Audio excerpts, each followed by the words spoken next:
मोगाच्या भावान भयणीनो, आमी जायते फावटी पळयलां आसतलें जेन्ना आमी स्वताच्या वाटेन चलतात, स्वताच्या मार्गार चलतात, तेन्ना आमचो विद्वास करूंक, आमचो त्रास करूंक देंवचार सदांच मोदी येता. आमी इतिहासांतूय जायत्यो आमकां काणी आयकल्यात आसतल्यो. आमच्या न्यूजारूय आमी पळयतात जायते जाण जे स्वता पासून झुजतात, पूण जे कोण राजकारी आसात ते स्वत तांच्यांनी सोंसूंक जायना आनी ते तांकां बंदखणींत घालतात, ते तांकां आख्खे संवसारांतली काडून उडयतात. आमचीं जायतीं भाव भयणी धर्माक लागून, स्वताक लागून जायतीं त्रास सोंसतात. आमी आयकलां आसतलें. आयज आमी जुवांचे मरणाची खबर आयकल्या. जुवांव सौत उलयतालो म्हूण ताका बंदखणींत घातलो आनी हेरोदाच्यान तें सोंसूंक जायना जालें. आयज आमकां दोन भाशेचे मनीस दिसूंक येतात, एक जुवांव आनी एक हेरोद. जुवांव स्वता पासून झुजतालो, ताका देवान वेंचून काडलो आनी तो देवाच्याच आदारान मुखार वतालो. पूण हेरोद दुसरे वाटेन आमी पळयत जाल्यार मोगाच्या भावां भयणो, आमकां सगल्यांक बरें आनी वायट कितें तें पारखुपाचें तेणें देवान दिल्लें आसा.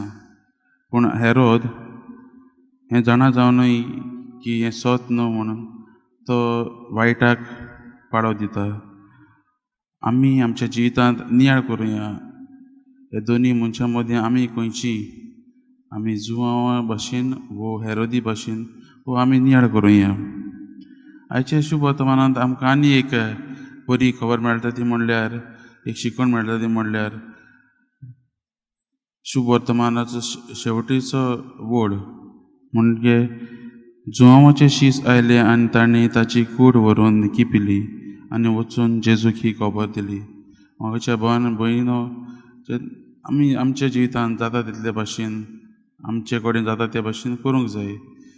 जुवांचे शीस तांचो गुरुजी मेल्या उपरांत आमी जाता तितलें केलें. मागीर ते जेजू कडेन गेले.